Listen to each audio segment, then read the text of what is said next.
Are you a parent wondering if your child is on track with their milestones?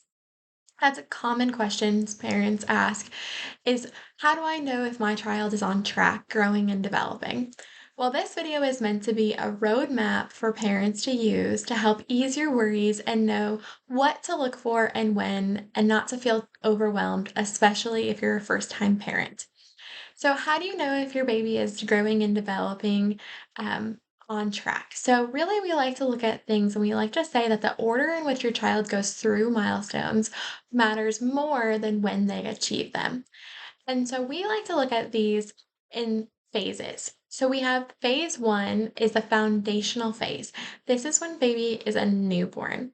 And what phase one includes is things like eating, sleeping, pooping, and breathing, and having an immune system. These are the foundations. This is what we expect to see out of a newborn, especially because these are the primary functions of your parasympathetic nervous system or your body's ability to release and relax. And that's because it's foundational for our body to be in this parasympathetic state. Because there's a quote by Bruce Lipton, and it's that you can't be in growth and protection at the same time. So we can't be in this sympathetic dominant stress response and also be growing and developing at the same time. We talked a little bit about this on our video about nervous system regulation, that when our body is in stress, our body prioritizes survival.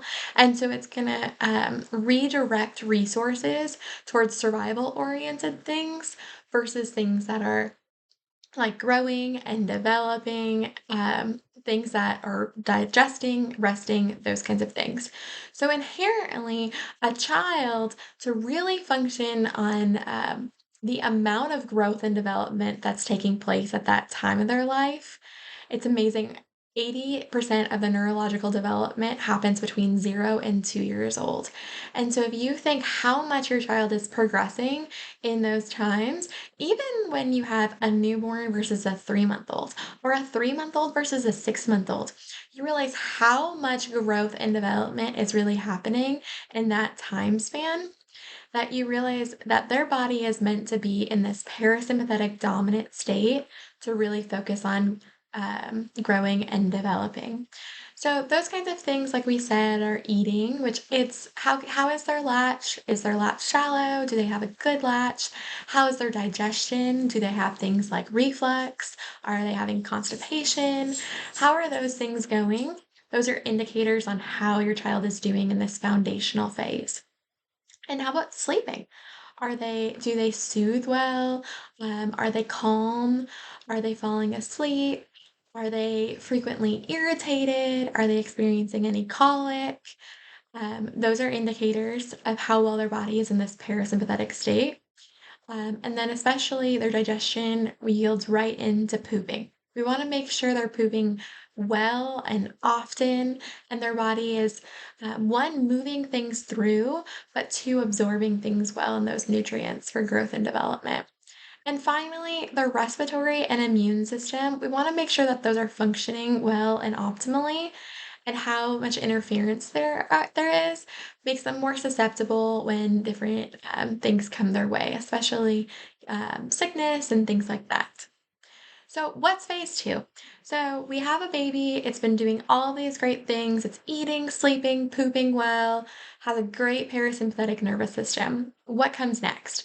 Well, what comes next is they start to move, which is so exciting. So, they're working through movement and coordination. So that's when, we start to notice, first we start to notice, motor and movement of their head and neck. We start to notice the upper torso and their arms, especially in tummy time. They start rolling over, eventually sitting up, crawling, eventually walking, and then some of those fine motor skills and fine neuro tuning and coordination. So, how well we really set that foundation and how well their nervous system is regulated then really sets them up for success when they start to get to these second level functions like movement. And then finally, the third phase is we start to see advanced cognitive function. And so that's when they start bringing on multiple zones and hemispheres of their brain, and their brain is working in communication so that they can really achieve things like speech, communication, socialization, and play, behavior and emotional regulation, and cognition and learning. And so that's really the third level. So oftentimes, what happens is parents will wonder why my child is missing a milestone. And the number one factor we notice that we see and why children would miss milestones comes back to oftentimes a high level of stress in their body. And it's a common question for people to say, well, how do infants get stressed out? How can an infant's life be stressful? And really, you think the most stressful events in infant's life thus far have been the birthing process and then also in utero stress. And so, in utero stress is a really fascinating one because research shows that cortisol, which is the stress hormone, actually passes the placenta and can be passed down. So, we have how much stress was baby exposed to throughout pregnancy and maternal stress, how much tension was there, and how traumatic or how involved was the birthing process. Oftentimes, we've normalized a lot of birth interventions, and our goal ultimately is always for a happy, healthy baby. That's not to say there's not physical demand on baby's body, especially considering they have no muscle tone.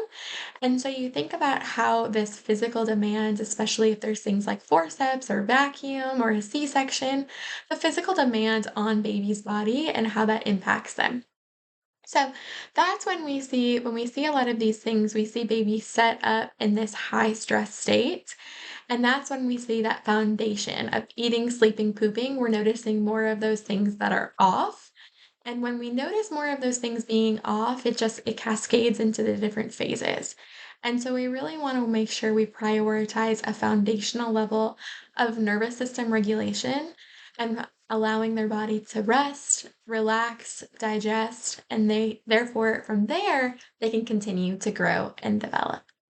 So ultimately, if you have any questions on how your baby is doing or how your child's doing, if you're working on maybe a phase two or phase three thing, action that you've noticed, maybe your child is delayed in, come into our office and we can do some nervous system scans and we can see how much stress or how dysregulated their nervous system is.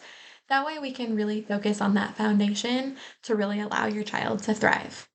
Check us out at sunlifechiropractic.com and subscribe to our YouTube channel for more videos on nervous system regulation and chiropractic for your kids.